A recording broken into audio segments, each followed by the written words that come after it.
Hey folks, how's it going? We're going to go through a real quick overview of the raid build that I'm going to use and as an Ellie Shaman here with 9.1 kicking off.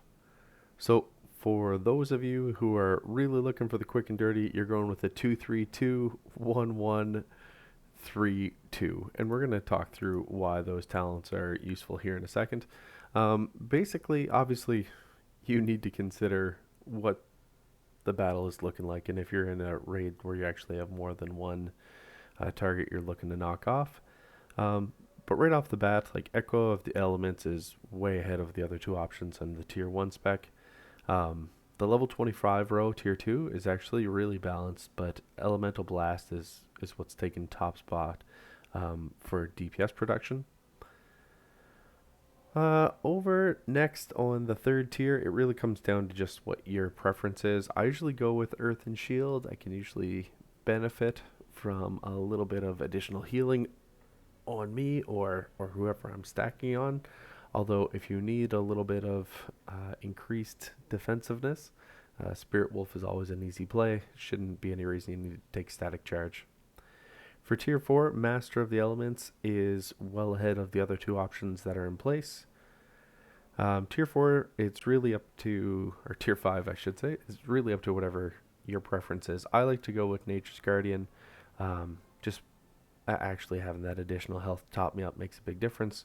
However, if you're playing with a number of specs, such as Warriors, that'll benefit from the Wind Rush Totem, that's obviously in play there pretty quick. Tier 6, Ice Fury is the go-to for me. Provides the most damage that you do, although Primal Elementalist is the easiest if you want to prefer to go with a slightly easier build if you're still getting used to the spec. Finally, Tier 7 Stormkeeper is the talent of choice. Both Ascendance and Unlimited Power are quite behind it.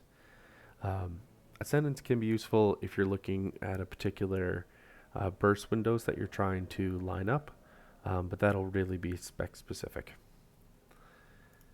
In terms of legendaries, that we're going to continue to see the all-around stronger legendary is going to be the Windspeaker's Lava Resurgence. Try to craft that on your back, and that's only tied to the domination or Sanctum of Domination sockets that we'll be getting. So specifically avoid your legendaries on your belt and boots because we're a chain user. And then outside of that, if you're not able to pick up the Windspeaker's Lava Resurgence yet, Skybreaker's Fiery Demise has definitely some fun to take advantage of with that one. Or finally, Echoes of the Great Sundering is a great build for any kind of single target, but also if you're looking to do AoE as well. If you do go with Echoes of Great Sundering, definitely prioritize it on your hands.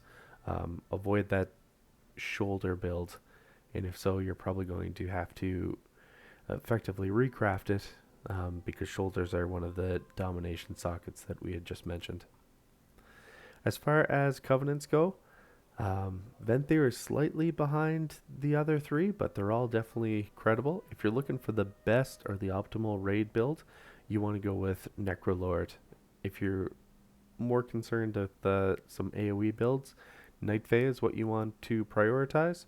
But effectively, all three, Necrolord, Night Fae, and Kyrian, are going to gain a fair bit of strength here as we get the final soul binds in place. Alright folks, that's the really quick run through of my Ellie raid build. We're going to be covering Mythic Plus next. Definitely stay tuned. Hit a like, hit subscribe. Thanks for checking it out. Talk to you soon. Later.